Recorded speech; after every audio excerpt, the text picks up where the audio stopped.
백혈병, 혈우병, 후천성 면역 결핍증, 암, 각종 난치성 유전 질환들. 인류가 치료법을 찾지 못한 질병은 너무도 많죠. 이런 질병을 가위로 물건 자르듯 쉽게 잘라낼 수 있을까요? 해결되지 않은 오랜 꿈, 그 꿈을 실현시켜줄 맞는 가위가 탄생했습니다. 이제 이 가위로 암을 싹둑 잘라볼까요?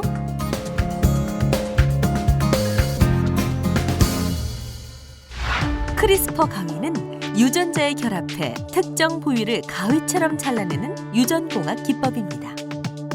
원하는 DNA를 자르고 새로운 DNA를 주입하죠. 크리스퍼 유전자 편집에는 3가지가 필요합니다. 편집을 위한 DNA, 가이드 역할을 할 RNA, 그리고 Cas9입니다. 길잡이 역할을 하는 크리스퍼 RNA가 목표한 DNA 위치에 달라붙으면 Cas9이라는 단백질 효소가 해당 부위를 절단합니다. 이전 방식에 비해 더 값싸고 빠르고 정확하게 유전자를 편집하기 때문에 신약 개발과 난치병 치료 연구가 활발히 일어나고 있죠. 유전자 편집 기술은 질병 치료뿐 아니라 미래의 식량난을 해결할 열쇠이기도 합니다. 바이러스성 질환에 강한 돼지, 해충에 강한 농작물, 알레르기를 없앤 달걀 등 동식물의 품질 개량으로 미래 먹거리 시장은 밝아졌죠. 멸종 동물들의 복원도 한창입니다. 매머드의 유전자를 현존하는 코끼리 유전자와 바꾸어 복원하는 작업. 현실 속 주라기 공원이 멀지 않아 보이죠? 하지만 우려의 목소리도 큽니다. 말라리아 같은 질병을 옮기는 모기의 유전자를 바꾼 후 세대를 거쳐 생물종 전체 유전자가 바뀌게 하는 유전자 드라이버. 이런 조작은 생태계 전체를 교란시킬 수 있기 때문에 섣부른 판단을 해서는 절대 안 되는 일입니다. 이제 인간은 초기 배아 단계에서 당뇨병이나 암과 같은 유전자를 제거해 질병이 없는 아기를 만들 수 있습니다. 나아가 내 아이의 머리카락 색이나 눈동자 색을 디자인하기도 하고 키가 크고 근육이 많은 아이를 만들기도 합니다. 형제의 질병을 치료하기 위해 만들어낸 구세주 아기도 있죠. 하지만 이런 상상 해보셨나요?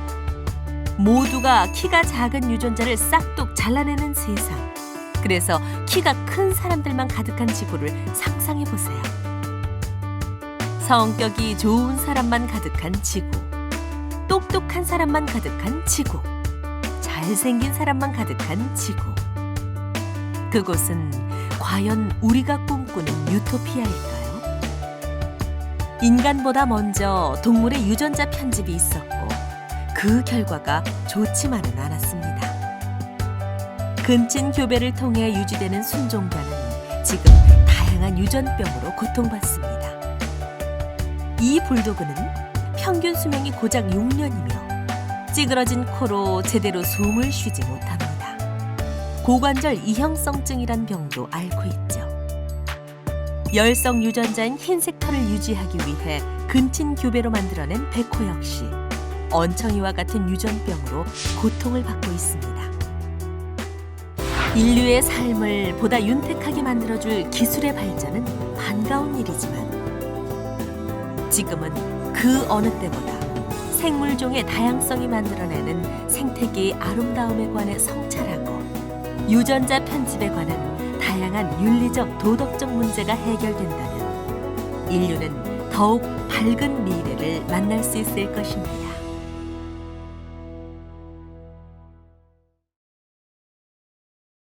평균 10년, 1조 원의 비용, 일반적으로 알려진 신약 개발에 필요한 기간과 비용입니다. 이렇게 막대한 시간과 비용이 드는 이유, 신약 후보 물질을 찾는 단계에서 상당한 시간과 비용이 소모되기 때문인데요. 하지만 천문학적인 시간과 비용을 들여도 정작 성공 가능성은 매우 적습니다. 때문에 신약 개발은 흔히 로또 당첨과 비교되죠. 그래서 업계 관계자들은 늘 이런 고민을 했습니다. 신약 개발에 드는 시간과 비용을 획기적으로 줄일 수 있는 방법은 없을까?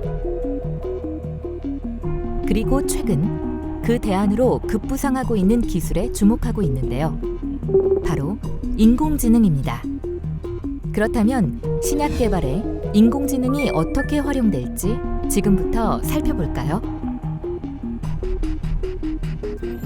신약 개발의 핵심은 얼마나 유효한 개발 후보를 선정하는가입니다. 그리고 유효한 후보를 찾아내기 위해서는 간편하고 신속한 검색법이 필요한데요. 바로 여기에서 필요한 것이 인공지능의 기계학습, 딥러닝입니다.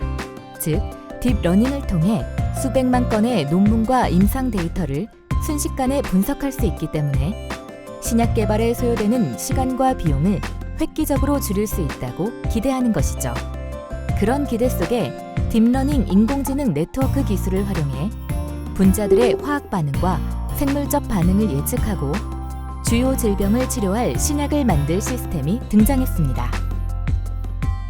미국 샌프란시스코에 본사를 두고 있는 아톰와이즈가 개발한 아톰넷입니다. 아톰와이즈의 책임자 콩 누이엔 박사는 아톰넷을 의료 연구 및 신약 개발을 위해 새로운 화합물을 설계하고 시뮬레이션하는 인공지능 시스템이라고 소개했습니다. 그렇다면 아톰넷은 어떤 활약을 할 수 있을까요? 암, 다발성 경화증, 에볼라 바이러스 등 심각한 질병과 관련된 과학적 원리를 밝혀내고 이러한 질병에 효과를 보이는 신약을 테스트해 어떻게 작용하는지 확인할 수 있습니다. 뿐만 아니라 사람이 실행하기에 불가능한 횟수의 연구를 단시간에 진행할 수 있기 때문에 새로운 발견을 이끌어낸다는 가능성에서 혁신적이라고 할 수 있죠. 더 이상 쥐나 침팬지 등 동물을 이용한 실험을 하지 않아도 되고 최종 단계에 사람을 대상으로 하는 임상시험만 거치면 된다는 장점도 있습니다. 콩 누이엔 박사는 이런 아톰넷의 가능성에 대해 속도만 빠른 것이 아니라 매우 높은 정확성이 장점으로 1000만 가지 화합물을 조합하고 테스트할 수 있어 가능성 자체는 무한대라고 평가합니다. 실제로 영국의 한 제약회사는 아톰넷을 이용해 다발성 경화증과 에볼라 퇴치를 위한 약을 만들었고 현재 임상시험을 위해 일부 심사를 거치고 있는 것으로 알려져 있죠. 이렇듯 세계 다수의 기업들은 신약 개발에 인공지능 기술 도입을 활발히 하고 있는데요. 미국 스타트업 투사는 신약 후보 물질을 식별하고 기존 연구 결과를 이용해 가치와 리스크를 평가하는 인공지능 기반의 플랫폼을 제공하고 있습니다. 이를 통해 유전자 발현, 단백질 상호작용, 화학 구조, 임상 데이터 등을 포괄적으로 활용한 신약 발굴의 가능성을 열었죠.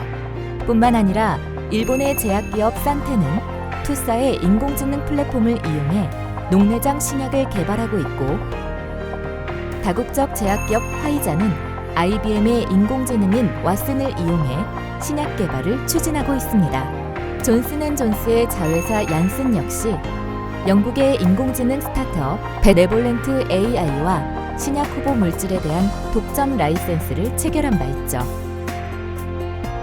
우리 주변에는 희귀병으로 고생하며 치료제가 없어 죽음만을 기다리거나 약이 있어도 비싼 가격 때문에 치료는 엄두조차 내지 못하는 의료 사각지대가 많습니다. 이런 현실 속에서 연구 시뮬레이션 인공지능을 신약 개발에 도입하면 희귀 의약품 가격을 빠르게 낮출 수 있게 될 텐데요. 이런 변화는 미래의 의료 사각지대에 놓인 사람들에게 희망이 될 수 있을 겁니다. 그리고 비싼 로열티를 내고 적은 양의 약을 수입하는 우리나라와 같은 국가들에겐 인공지능 시스템을 이용해 의료 선진국으로 빠르게 발전할 수 있는 길도 열릴 겁니다.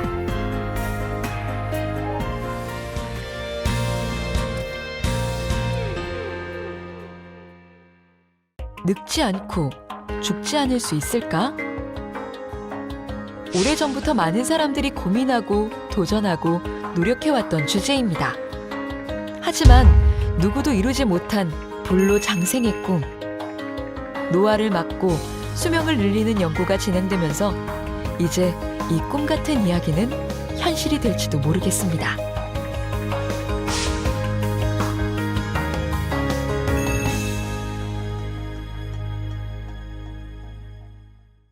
(2011년) 이 시대의 혁신.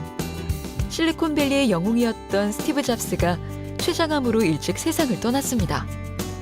이 때문일까요? 젊은 나이에 부와 명예를 쌓은 많은 기업가들이 불로장생에 관심을 갖기 시작했습니다.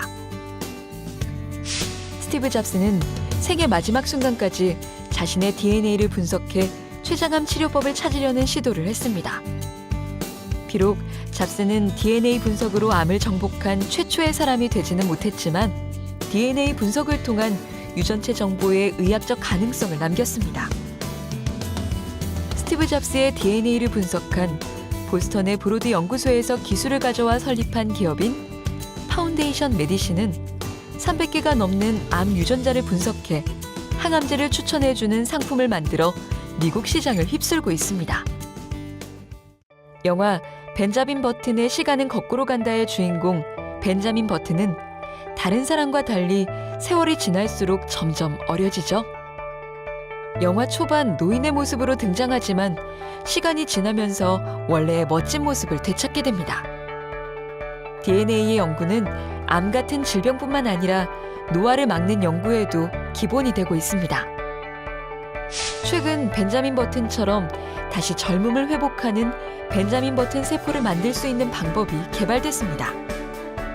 미국 스탠퍼드대 연구팀은 텔로미어를 늘리면 세포의 나이가 다시 어려진다는 연구 결과를 발표했죠.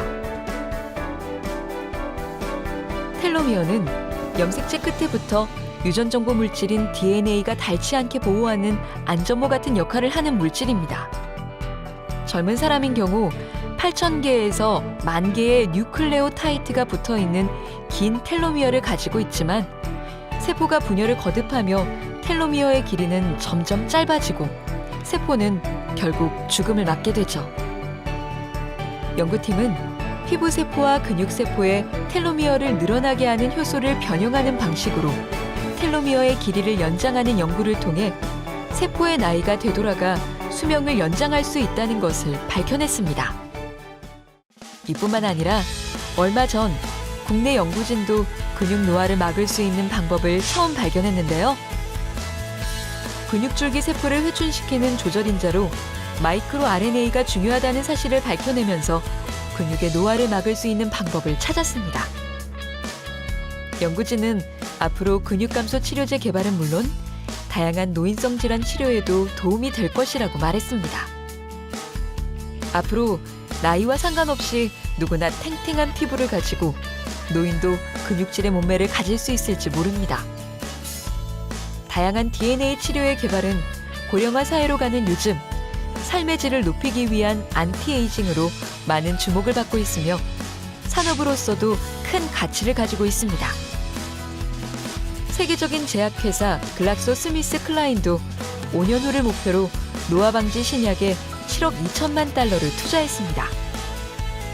현재는 피부 주름을 제거하는 등 노화를 막아주는 성형외과 시술이 인기를 끌고 있지만 미래에는 더욱 고차원적인 기술이 개발될 것으로 보입니다.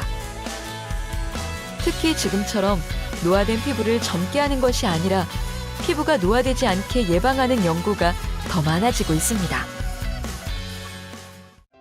난치병으로부터 해방되고 노화로부터 자유로워지는 세상. 진시황이 그토록 꿈꿨던 불로장생은 아주 가까운 미래에 우리에게 현실로 다가올지도 모릅니다.